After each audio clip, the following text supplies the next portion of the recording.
हमरा के एकोगो लाल नहीं खे, तब हमरा के लोग ताना मारता, गली में चलल मुश्किल हो जाता। हमरा देख के गली के झिकुटी हंसता, गली के लोग हंसता।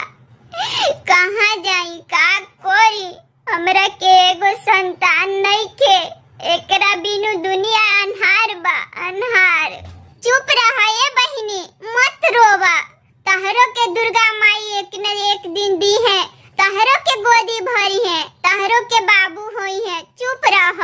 कैसे चुप रही है दीदी, हमरा के सास निकाल देले बाड़ी घर से, कहो तरी कि तू बझनिया हमार घर में मत रह, चल जा हमार घर से। तहरे ऐसन हमार बेटियों बाझिन हो जाई, मार लाते मुके मारता, कैसे रोही नइखे रहल जात। संझिया गाड़ी देता, बिहनिया गाड़ी देता, गाड़ी सुनत सुनत हमर कान कपार भट गइल, नइखे मन करता कि घरे जाई।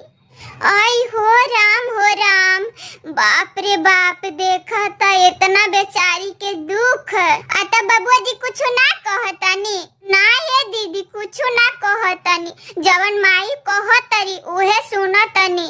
आ माई कहतनी कि एकरा के निकाल दा घर से, भगा दा, तो वहू का करतनी कि लेके लाठी मार डेंगावे लगतनी। बड़ा मार ले बानी, एकदम बड़ा मार ले बानी। का कोई है दीदी कोहल नइखे जात, एगो संतान बिना हमरा के इतना दुख बा, इतना दुख बा।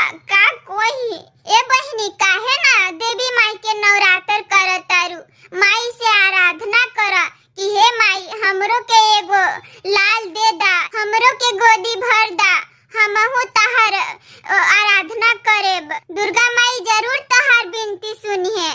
ए बबुनी मत रोबा, दुर्गा माई के इतना अगमा पार बा कि सबके गोदी भरेनी, सब अवला के गोदी भरेनी, आ तहरो के भरी है। जाने रोबा, जाना तड़ू दीदी, 2 दिन बैठ के दुर्गा माई के मंदिरवा में रोवत रहनी हा, 2 दिन हो गई, बाकी हमरा के कोई देखे ना आइलस कि का बचल है कि चल गई, कोई देखे ना आइलस। ए दीदी हमरा ले दुनिया अन्हार बा अन्हार। आई हो रे मामा, इतना बेचारी के दुख देख के त हमार कलेजा फाटता। बाप रे बाप, त काहे ना नैहर चल जाता रू। ए दीदी हम ठान लेले बानी कि हम नैहर ना जाएब, हम देवी माई के आराधना करेब आ देवी माई के ही शरण में रहेब, हम ना जाएब नैहर। अतः ये बहिनी तहरा के विश्वास बा कि हमरा के देवी मैया दी है, त तू सच्चा दिल से सच्चा मन से देवी माई की आराधना कर, देवी माई तहर आस पूरा करी है, जरूरी एगो लाल हुई है।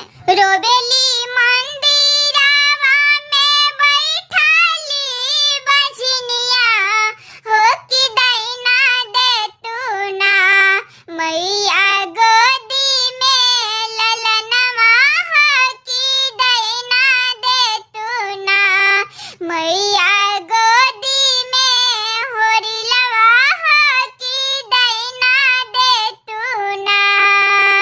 ससु मोरी मारे मैया ननद गारी आवे, हो से गोतनी बैरुनिया ना, देख के मुहवा चमकावे, हो कि गोतनी बैरुनिया ना, देख के मुहवा